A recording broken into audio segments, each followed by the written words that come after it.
Assalamualaikum warahmatullahi wabarakatuh.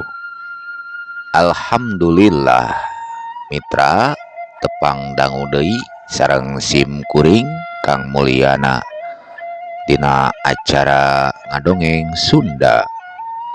Mugia sadayana aya dina ginanjar kawilujengan, sehat saterasna. Mugia dongeng basajan sim kuring ngajantenkeun panghibur panggebrah manah dina waktuna sewang-sewangan para wargi sadayana.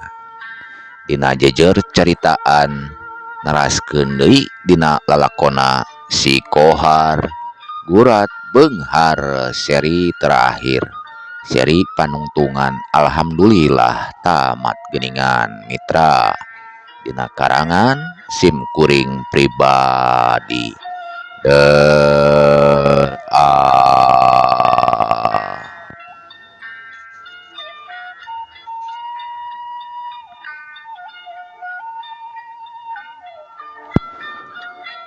Urang wihan heula sakediknya mitra dongeng teh parantos dugi ka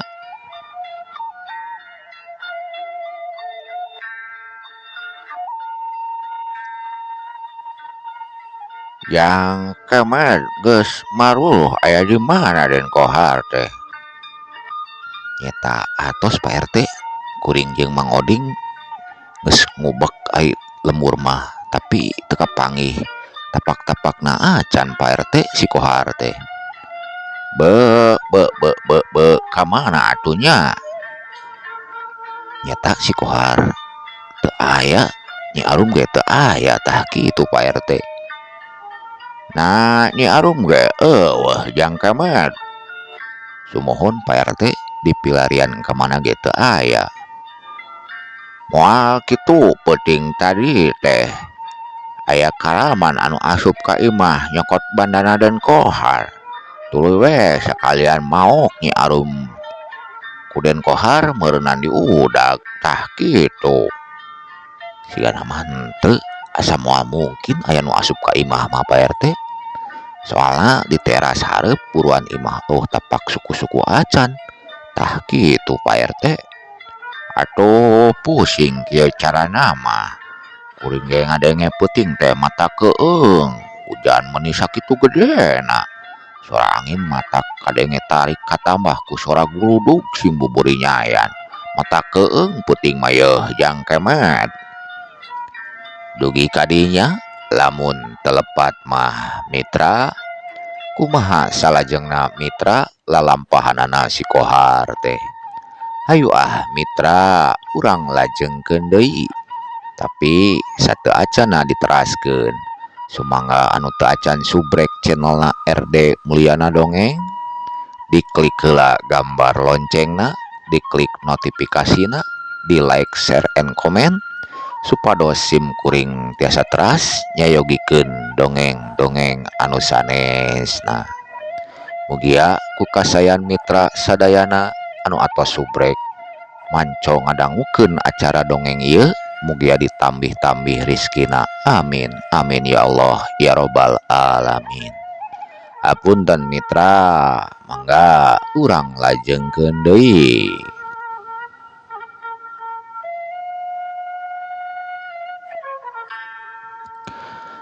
Cahaya layung nyaangan ti belah wetan, rai ganti ku isuk sinar panon poe geus nyaangan sadaya alam.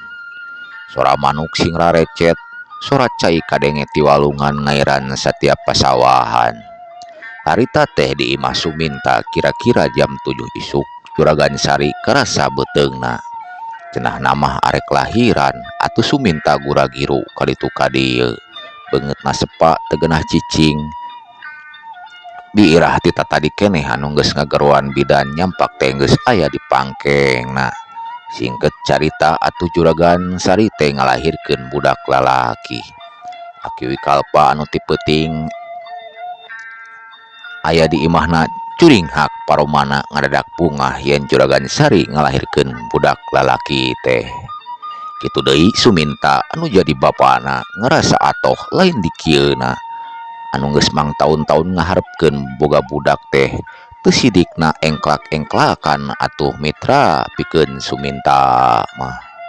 Paromana marah Mai Bunga sanggeus kitu Suminta muru ka pangkengna pikeun ningali pamajikanana jeung budakna.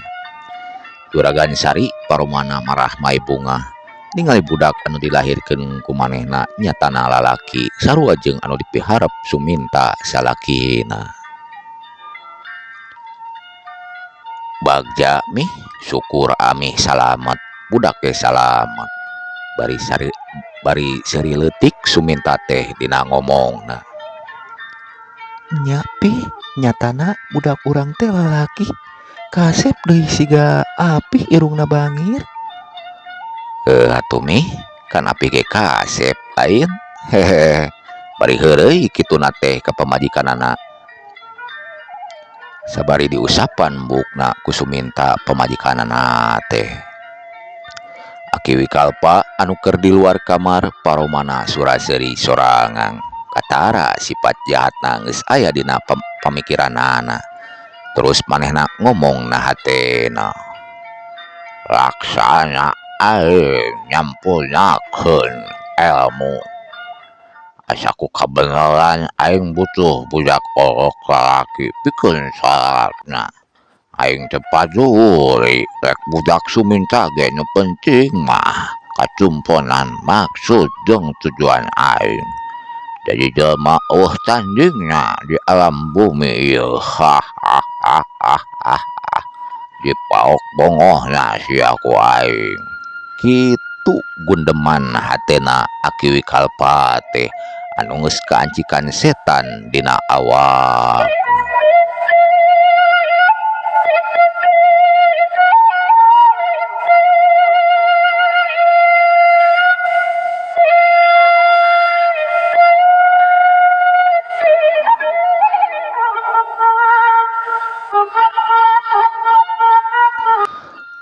Ayeuna urang malikan deui ka tukang.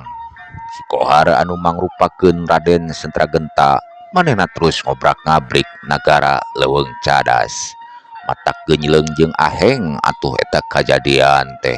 Tetela anu diteangan ku Raden Sentragenta teh nyatana Raja Haruman Geni geus eueuh di nagarana. Tapi pikeun Raden Sentragenta mah rada kurang percaya nepikeun diubek atuh eta karaton teh sagala diancurkeun nu aya di dinya teh.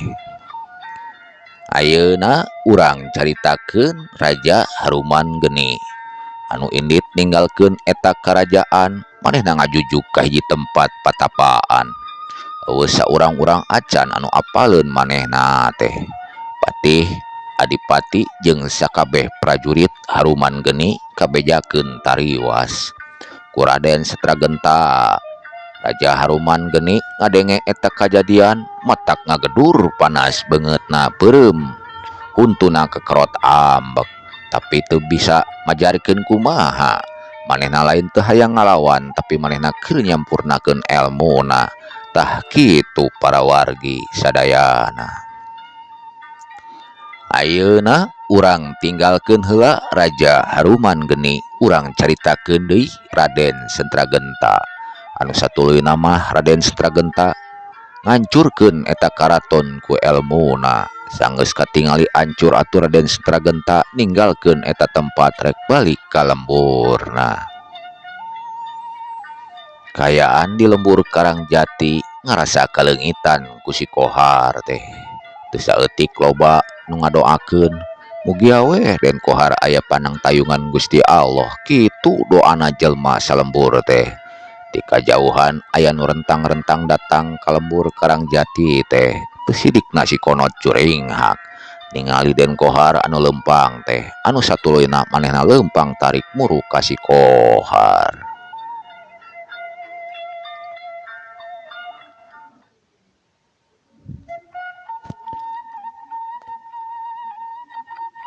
Bagea Den Kohar teu kunaon?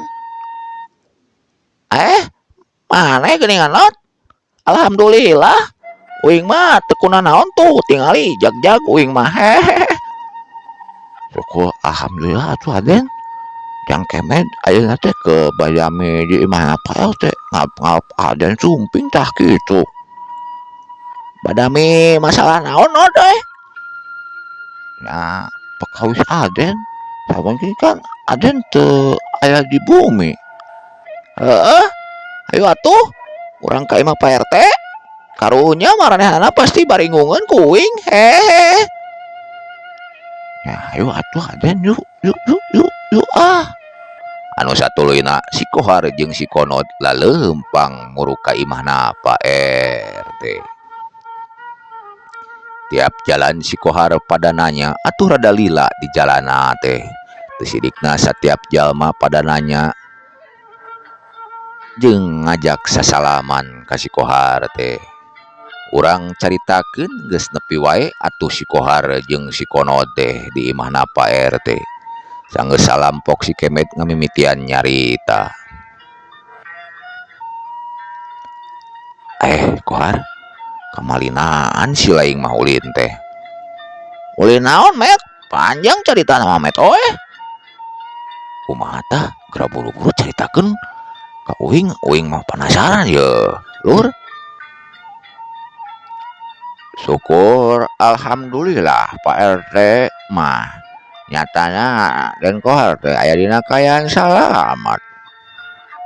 Nya nuhun teh euy. Dadak-dak atuh si Kohar nyaritakeun sakabeh pangalamanana.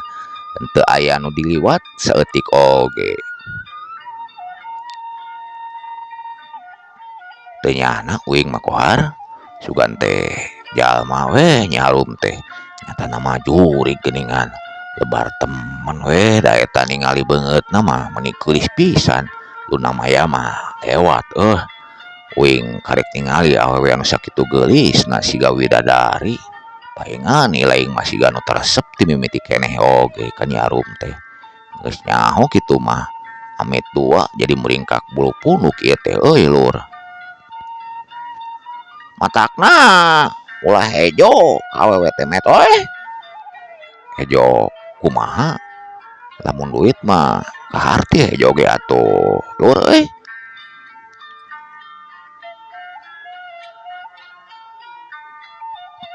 Marukan teh kitunya aden matak muriding ka Pak RT na oge.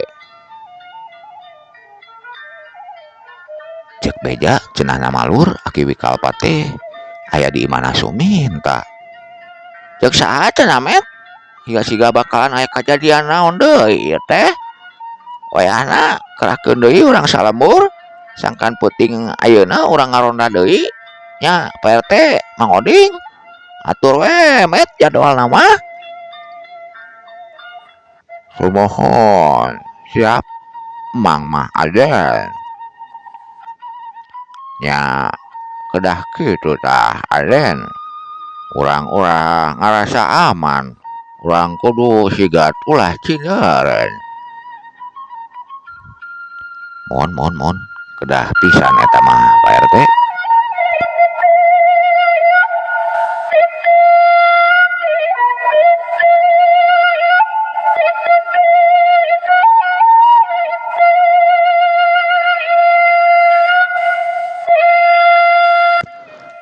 Urang caturkeun deui aki Wikalpa. Manehna pamikirnakeun siah ka Suminta teh. Rek di alabongohna wae kitu hate jahatna aki Wikalpa teh. Dinawan Cipeuting kira-kira jam 12-an. Keur meujeuhna sarare kabeneran jalma di imah Suminta carape ti isu keneh rariweuh jeung ngarasa carape. Suminta jeung Juragan Sari di kamar jeung budak orokna. Aki Wikalpa mah sorangang sarena di tengah imah. Jung nangtung atuh aki Wikalpa teh terus metakeun jang jawokanana. Aki Wikalpa rek nyirep sakabeh jalma anu diaya di kamar sangkan taribra dina sarena. Sanggeus metakeun kitu kereket atuh aki Wikalpa mukakeun panto kamar. Lalaunan katayepan dina leumpangna teh. Terus manehna nyokot eta budak orok anu saterusna mah eta orok teh diasupkeun kana endongna. Teu lila atuh Aki Wikalpa ninggalkeun eta tempat. Urang caritakeun isukna Suminta terus ngulisik usik heug beunta panonna teh barang ningali ka tengah kasur lain mata kreuasna atuh pikeun Suminta teh ningali budakna eueuh dina kasurna. Meh, nyaring meh. Apih aya naon? Ame mah tuluy keneh ieu teh. Ari budak urang ka mana meh? Barang ngarampaan ka tengah kana kasur. Ami sari lain mata kreuasna, jejantungna ratug tutunggulan. Terus panonna beunta langsung ningali ka tengah kasur. Pi, budak urang ka mana? Bari ceurik kituna teh. Nyeta apih ge teu nyaho. Bari dumarda Suminta oge dina ngomongna teh. Atuh ami sari anu satuluyna mah awakna leuleus ngeleper, anu satuluyna mah kapaehan. Suminta ngoyag-ngoyagkeun awakna pamajikanana, tapi teu hudang-hudang ami sari teh. Terus Suminta ngageroan biirah. Tekung silila atuh biirah datang nyampeurkeun. Cing Bi, tulungan kuring. Juragan, aya naon ieu teh? Juragan Sari kunaon? Ya Allah, ari budak ka mana agan? Teuing ka mana Bi? Uing oge teu nyaho. Sok geura tulungan heula pamajikan kuring. Sumuhun agan. Anu satuluyna Suminta jung muruk ka hareup lain mata kagetna. Tetela Aki Wikalpa geus eueuh di dinya. Nu akhirna Suminta langsung nuduh ka Aki Wikalpa teh yen moal jauh bangsatna teh pasti budakna dipaok ku Aki Wikalpa. Kekerot ambek atuh Suminta beungeutna beureum sabari ngeupel-ngeupelkeun peureupna. Tapi pikeun manehna sakur bisa ngarahu.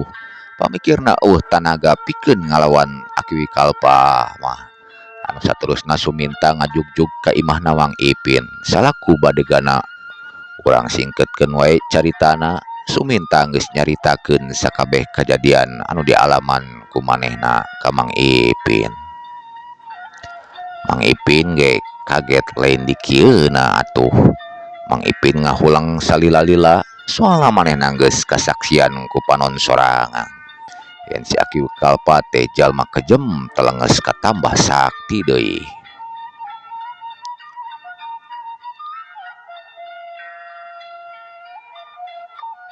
Mang Ipin, ayeuna tulungan kuring Mang Ipin.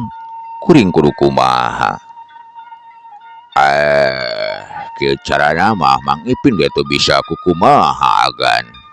Komo deui kudu nyang hareupan Aki Wikalpa mah. Tapi saran ti Mang mah lamun sakirana karsa ieu mah juragan urang minta tulung wae ka si Kohar. Tapi teu langkung agan eta mah. Mikir atuh Suminta teh. Terus manehna ngimpleng kajadian ka tukang sagalana naon anu geus dilakukeun Suminta ka si Kohar. Kumaha tah agan? Kuring ngarasa temantes Mang. Sananaon anu geus dilakukeun ku kuring ka si Kohar. Apa manehna daek nulungan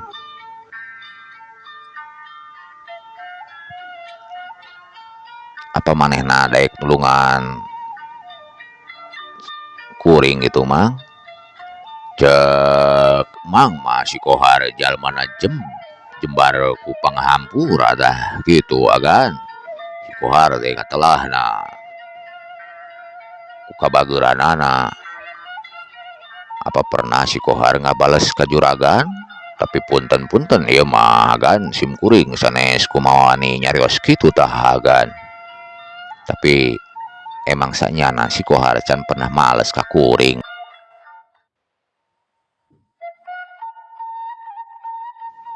Meureunnan kuring salah geus kitu ka si Kohar jeung bapana anu jadi lanceuk kuring. Ade goreng ge si Kohar mah masih saderek agan. Kumaha agan gersa? Eueuh pilihan pikeun kuring mah mang. Kuring kudu menta hampura ka si Kohar. Jeung kuring arek ngajalankeun saran ti Emang, nu penting anak kuring mah salamet tah gitu Mang Ipin. Ya saya tah lamun kitu mah agan. Ya Mang Ipin ayeuna wae urang ka imahna si Kohar. Sieun kumaha onam budak kuring teh. Sugan masih aya keneh milik anak kuring salamet. Nya mangga hayu atuh agan.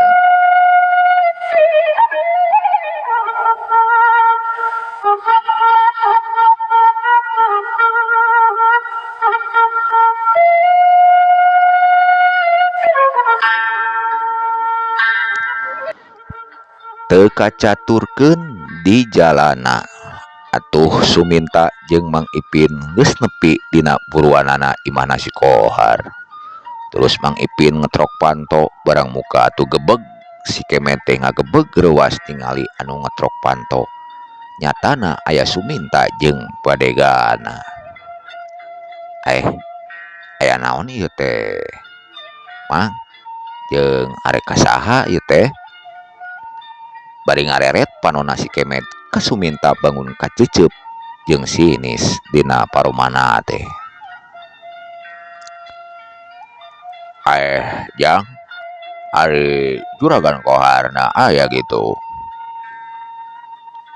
Juragan Kohar mah aya Mang, tapi ke heula ye aya naon ieu teh? Kieu Jang, dadak wae atuh Mang Ipin nyaritakeun sagalana naon anu dicaritakeun Suminta ka manehna. Tah kitu Jang. Jadi Mang Suminta teh rek minta tulung ka si Koharnya. Kelah tungguan Mang, kuring rek nyarita heula ieu ka si Kohar.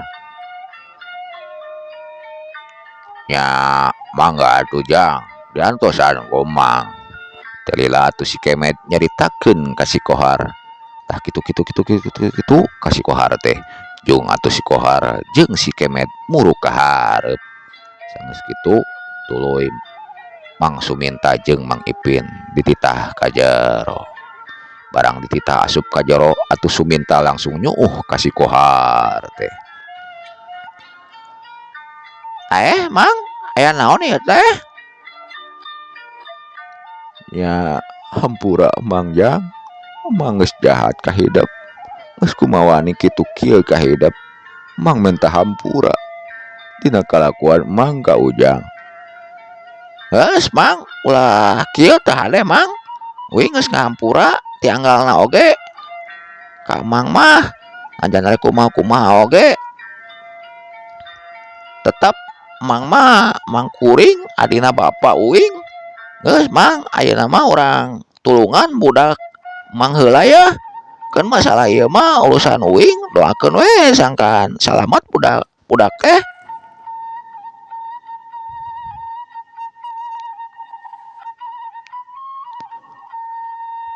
Teu nyangka Mang mah boga alo ngabogaan sifat bersih. Mang mah era Jang. Geus Mang, tong dipikiran dong geus Mang geus. Si Kemet ningali eta kajadian lain matak bengong. Nah, nyatana si Kohar ngabogaan sikap bersih bisa ngahampura jelema anu geus nyilakakeun sarta jahat ka manehna. Ayeuna uing rek neangan budak Mang. Mang mah cicing tenang we, angguran mah doakeun sangkan uing ngasil salamet.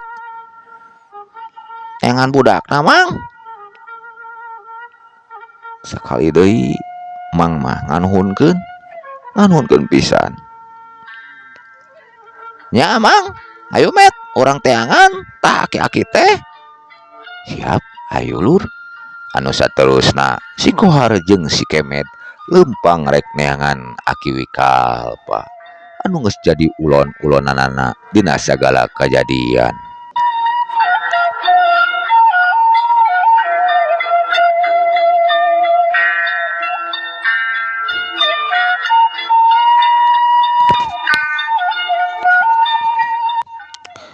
Urang caritakeun geus nepi wae ke tempat anu dijugjug. Rencepan pikeun si Kohar jeung si Kemet teh barang diintip dina bilik imahna Aki Wikalpa. Aki Wikalpa teh keur ngobrol tapi pikeun si Kemet mah teu ningalieun yen Aki Wikalpa keur ngobrol jeung siluman Raja Haruman Geni. Tapi si Kohar mah panonna awas bisa ningali ti kajauhan. Barang disidik-sidik ku si Kohar atuh lain ngarajugna ningali orok arek dipencit ku Aki Wikalpa teh. Terus nyarita harerewasan si Kohar ka si Kemet teh. Met, tungguan di dieu. Ulah kemana-mana. Uing rek asup ka jero. Rek nyeun tindakan ka si aki-aki teh. Lur, kade kudu hati-hati. Saterusna si Kohar nembrag panto blag atuh ngageblag eta panto teh. Morejat kaget pikeun Aki Wikalpa mah anu saterusna pok ngomong Aki Wikalpa teh. Kurang ajar ya, maneh geus kumaha nih asup jeung ngaluksak. Aya urusan naon ilaing teh. Alah si aki-aki peot geus bau taneuh lainna tobat anjeunna teh. Dasar iblis bawa pisan rasanana. Tong oba babangus ilaing teh bisi dipodan sia. Hei Aki, serahkeun teh eta budak teh. Manusia jeung kaula lawan maneh mah. Asa ku kabeneran ilaing teh di dieu. Teu hese capek uing neangan ilaing teh. Lain Andika anu ngaranna si Kohar. Betul. Uing si Kohar Raja Haruman Geni. Maneh anu geus jadi dalang anu ngakibatkeun indung aing maot. Sakalian ayeuna Andika geura nyusul ka neraka. Nu arek oge ilaing siluman. Teu lila atuh si Kohar ngawatek ajianana. Papakaianana rubah jadi sinatria ngaranjug atuh pikeun Raja Haruman Geni teh. Tetela anu dising hareupan ku manehna nyatana Raden Sentragenta. Sor ayeuna urang ijen jeung kaula. Sor sinatria. Anu saterusna Raja Haruman Geni tarung jeung si Kohar. Kocapkeun si Kemet anu tita tadi ningalikeun. Langsung manehna kekatayepan ningali bongohna si Aki Wikalpa. Nyampak teh budak orok teh keur digolerkeun dina samak butut. Barang Aki Wikalpa keur meresan parabotna. Cenah nama si Aki Wikalpa teh arek kabur di eta tempat. Tapi pikeun si Kemet mah teu nungguan deui lila. Langsung wae manehna nyokot budak orok teh. Urang caritakeun deui tarungna Raja Haruman Geni jeung Raden Sentragenta. Teu sidikna tarungna silih elehkeun. Raja Haruman Geni ngarasa gogodeg kasaktianana Raden Sentragenta. Raja Haruman Geni ngawatek ajianana dina leungeunna ngaluarkeun cahaya kilat. Terus eta kilat teh disamberkeun ka Raden Sentragenta terus-terusan. Atuh Raden Sentragenta kabeunangan ku eta kilat. Dada Raden Sentragenta karasana eungap pikeun Raja Haruman Geni lain matak pungahna. Modal ayeuna mah ya. Rasakeun pabales kaula anjeun geus kumawani ngancurkeun nagara kaula. Ya, geura tadah pangawasa kaula. Sabari ngalungkeun deui petir dina leungeunna teh Raden Sentragenta tuluy luncatan pikeun Raden Sentragenta mah cing keleger eta leuweung teh manuk mah cing haliber sesatuan lalumpatan neangan tempat anu aman.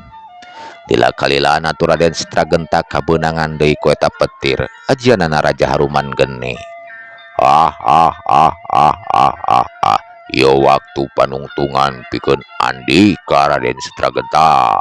Sokra pepageun jampe pae. Awak Raden Sentragenta ngadadak leuleus siga kapas kaibunan. Awakna Raden Setragenta ngulampreh. Tanaga seetik-etik acan barang ti kajauhan aya nu datang cepet naker seperti kilat. Anu papakeanana sagala bodas jubah bodas make sorban sing horeng Mama Kiai Ahmad langsung nyalamatkeun Raden Setragenta anu geus teu walakaya. Hei, saha Andika teh ngilu campur urusan kaula. Pikeun kuring mah anjeun jadi urusan kuring siluman. Curahkeun tah Raden Setragenta teh ka kaula. Sok geura tinggalkeun tempat ieu lamun Andika hayang salamet mah. Kuring mamikeun ieu jajaka siluman. Oh, teu nanaon atuh hari kitu mah. Berarti nasib Andika ge hoyang bae. Raja Haruman Geni langsung ngagempur ku ilmu kilatna. Tapi pikeun Mama Kiai mah cukup ngagilekeun jeung ngepeskeun ku sorbana. Kaget pikeun siluman mah atuh sagala ilmu geus dikerahkeun. Tapi henteu saeutik oge ngeunaan Mama Kiai. Sok geura tobat ayeuna mah lain teh siluman. Kaula acan ngarasa eleh ye.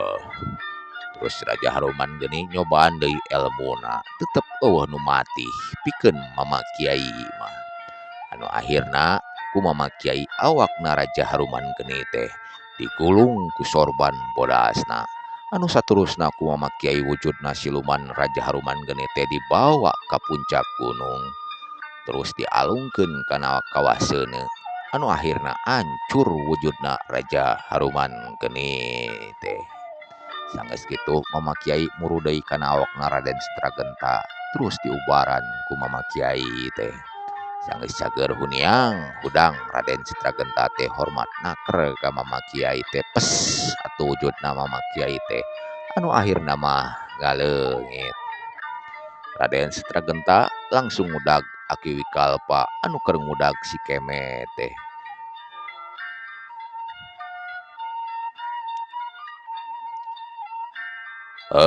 Eureun si Aki geura tobat ilaing teh teu hade Andika ngagulung kana kajahatan. Eling sia moncong ngahalangan jalan kuring bisi dipaehan ilaing teh. Nu akhirna mah Ki Wikalpa narajang ku elmuna.